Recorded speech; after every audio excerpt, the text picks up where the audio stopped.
Ayan po mga kabida, kapit to ko po, ano? Ito pong si Speaker Martin Romualdez po, ano po, no? Ayaw ho niyang bumaba po sa pwesto bilang Speaker of the House. Ito yung naging pahayag po ng kanyang bagong spokesperson po mga kabida in the person of former Representative Ace Barbers. Alright? Sa kanya pong pahayag po kahapon, ano? Sinabi po ni Barbers po mga kabida, hindi ho magre-resign ito pong si Speaker Martin Romualdez. Dahil iilan lang daw yung nagtawag po ng kanyang resignation, ano, mga kabida, dyan po sa House of Representatives. Yan yung pag-uusapan po natin, ano, dito ho sa aking episode for today. At bago yan, eto muna.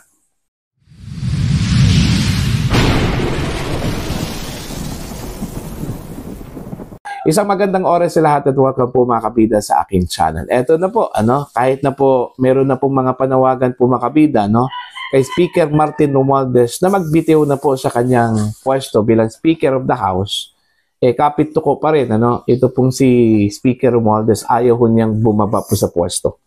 Kasi unang-una, feeling po ng Speaker, suportado po siya ng majority of the members ng House of Representatives, ano po, no? Alright. Kung maalala po ninyo mga kabida, naging controversial po itong si Speaker Martin Romualdez lately, ano? Dahil ho doon sa naging pahayag po, ano, ni Mr. Curly Discaya po, kung saan idinawit po ni Discaya yung kanya pong pangalan at maging itong si Congressman Zaldico, ano po, mga kabida.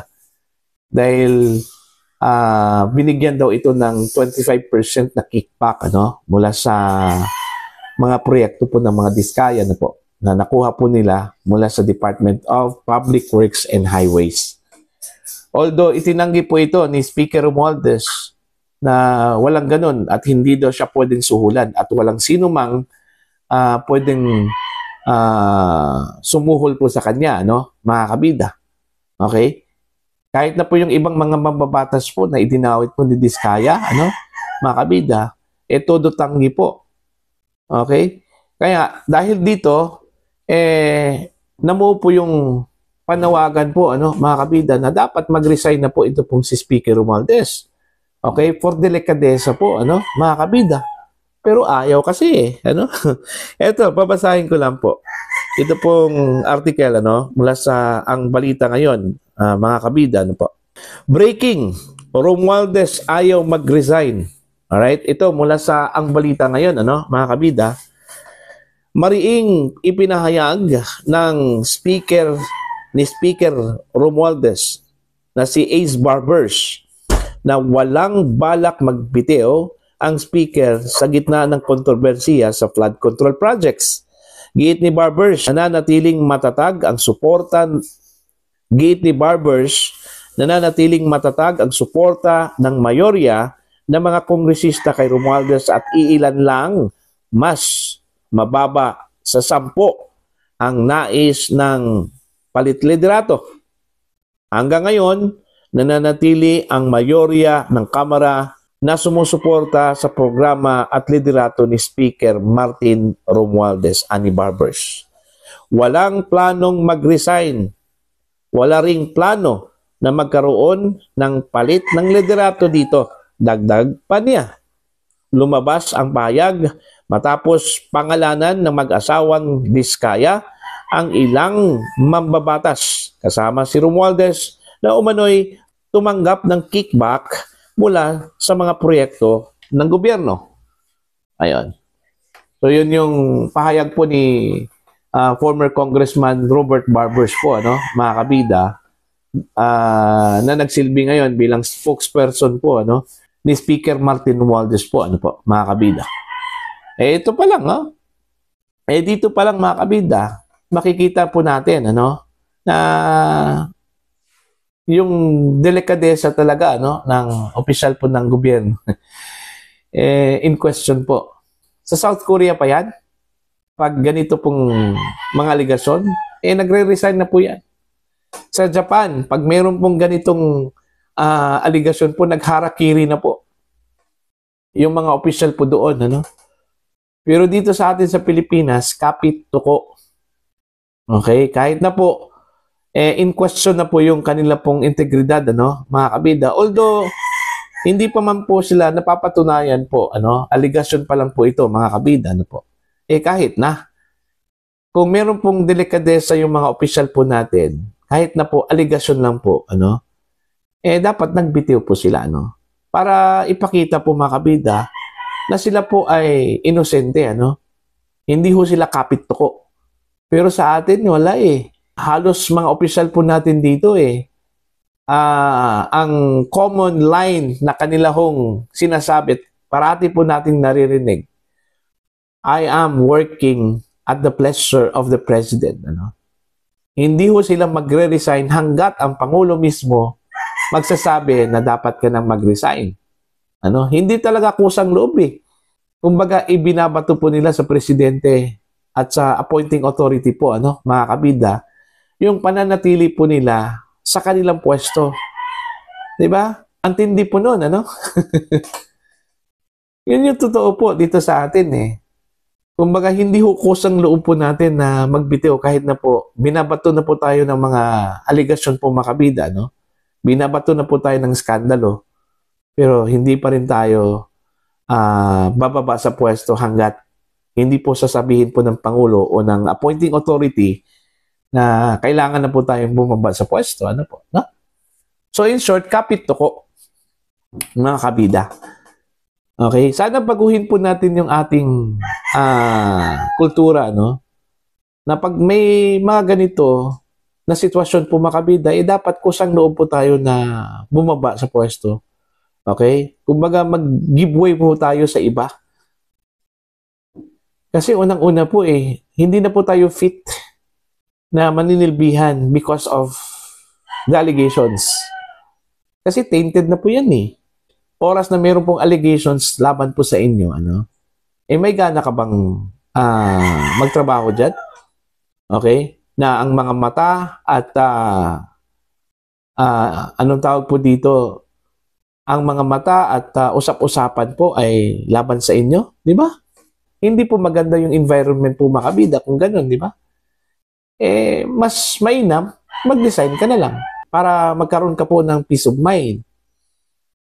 Unless siguro kung makapal yung mukha mo, ano, kapit tuko ka, no? Hindi ka magre-resign, hindi ka magbibitiw. Ganun talaga yung Pinoy. Kaya hindi ho nakapagtataka po makabida na ang Pinoy po ang kapal. Alright? So, ganun lang po yun. Kung ikukumpara po natin yung ating kultura sa ibang bansa, no? Kagaya na lang po ng Japan, ano? Ang Japan, ang tindi po doon, ano? Kagaya na sinabi ko po kanina, kunting issue lang po sa Japan, mga kabida, yung kanila pong mga official po doon, nag-harakiri. Anong ibig sabihin ng harakiri? Okay? Nagsisuicide yung kanila pong mga official po doon. Ganun katindi. Ganun nila binavalue mga kabida yung kanila pong reputasyon doon. Ano? Okay? Pag once yung kanilang reputasyon po doon mga kabida tainted, ano?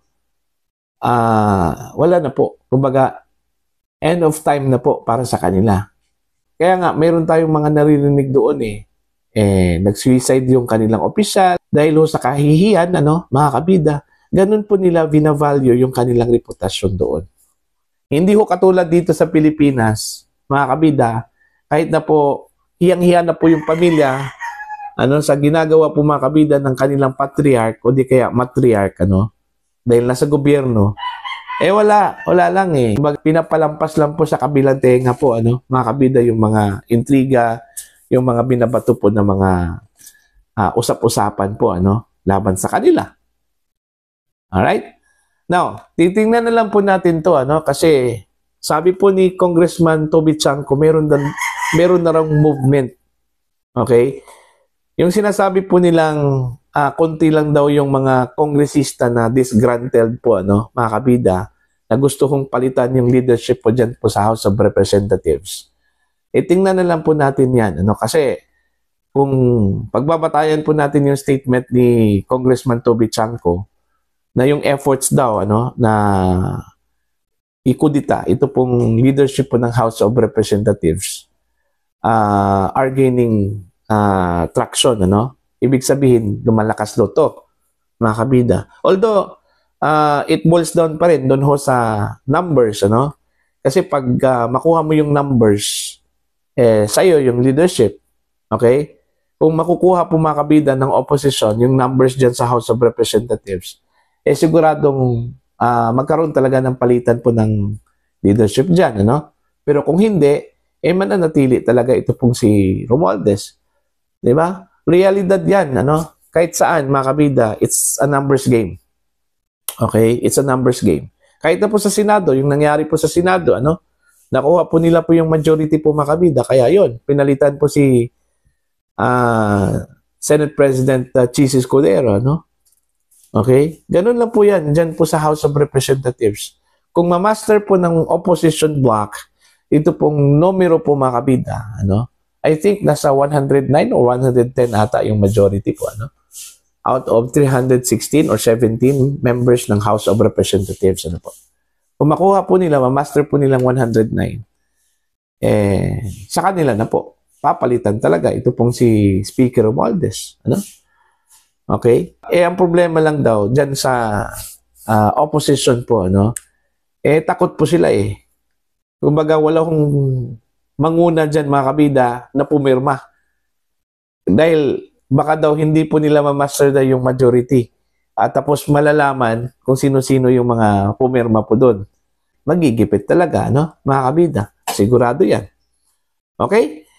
So, yun po, no, ang aking punto po dito, ano po, mga kabida, patungkol ho dito sa hindi ho bibitiw, ano, ni Speaker Martin Romualdez sa kabila po ng mga panawagan po sa kanya, mga kabida, dahil ho sa kanyang pagkakasangkot, although presumed innocent pa rin, ano, mga kabida, kasi aligasyon lang po yan Dapat iba kasi yung mapapatunayan mo, mayroon kang solid evidence against the speaker, ito, aligasyon pa lang po ito, ano, mga kabida. Kahit aligasyon lang po, mga kabida, no, pag meron pong delikadesa ang isang politiko, dapat mag-isip-isip po siya kung dapat niyang ipagpatuloy yung kanya pong trabaho, kanyang posisyon, o hindi.